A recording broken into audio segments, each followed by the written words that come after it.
अगर आप भी अपने लोन की ईएमआई को टाइम टू टाइम भर रहे हैं, फिर भी आपका सिविल स्कोर कम हो रहा है, तो ये किस रीजन से कम हो रहा है, इस बारे में मैं आपको इस वीडियो में डिस्कस करने वाली हूँ। आपको 5 रीजन बताऊंगी जिससे आपका सिविल स्कोर कम हो रहा है। साथ ही मैं आपको सॉल्यूशन भी बताऊंगी कि कैसे आप अपने कम हो रहे सिविल स्कोर को ठीक कर सकते हैं। तो वीडियो में लास्ट तक बने रहिए और मेरे द्वारा दी गई जानकारी अगर आपको थोड़ी भी सही लगती है तो प्लीज चैनल को सब्सक्राइब और वीडियो को लाइक कर मुझे सपोर्ट करें। तो अब जान लेते हैं उन 5 कारणों के बारे में जिससे आपका सिविल स्कोर जो है वो कम हो रहा है। पहले नंबर पे है यूटिलाइजेशन रेशियो।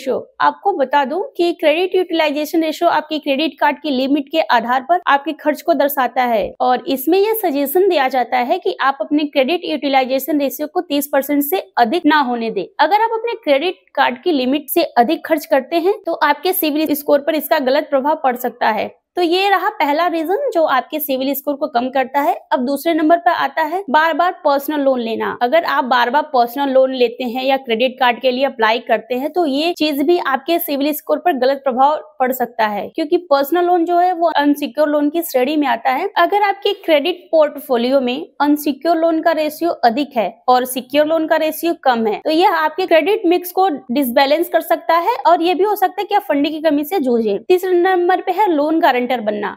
अगर आप किसी के लोन गारंटर बन रहे हैं और वे व्यक्ति समय से लोन नहीं चुका पाता है तो इससे भी आपके क्रेडिट स्कोर पर असर पड़ता है, क्योंकि गारंटर की जिम्मेदारी होती है कि लोन का भुगतान समय पर हो। यदि लोन समय पर नहीं चुका पाते हैं तो सिविल स्कोर पर भी इसका असर देखने को मिलता है। चौथे नंबर पे है बार बार लोन या क्रेडिट कार्ड के लिए अप्लाई करना। अगर आप लोन या क्रेडिट कार्ड के लिए अप्लाई करते हैं तो आपकी क्रेडिट रिपोर्ट पर हार्ड इंक्वायरी की संख्या जो है वो बढ़ जाती है और कई हार्ड इंक्वायरी आपकी क्रेडिट स्कोर को कम कर सकती है, क्योंकि यह संकेत देता है कि आप लगातार एक नए क्रेडिट की सर्च में हैं। 5वें नंबर पे है क्रेडिट एज। आपको बता दो कि आपकी क्रेडिट हिस्ट्री की अवधि भी आपके सिविल स्कोर को खराब करती है, क्योंकि जितनी पुरानी आपकी क्रेडिट हिस्ट्री होगी उतना ही बेहतर सिविल स्कोर के लिए होगा, क्योंकि 3 साल से अधिक के पुरानी जो क्रेडिट हिस्ट्री वाले व्यक्ति होते हैं वो ज्यादा विश्वसनीय होते हैं। ये तो रहा कि किस रीजन से आपका सिविल स्कोर खराब हो सकता है। अब बात कर लेते हैं कि सिविल स्कोर सुधारना है तो उसके लिए हमें क्या क्या करना होगा। पहले नंबर पे आपको अपनी क्रेडिट लिमिट 30% से अधिक यूज नहीं करनी है।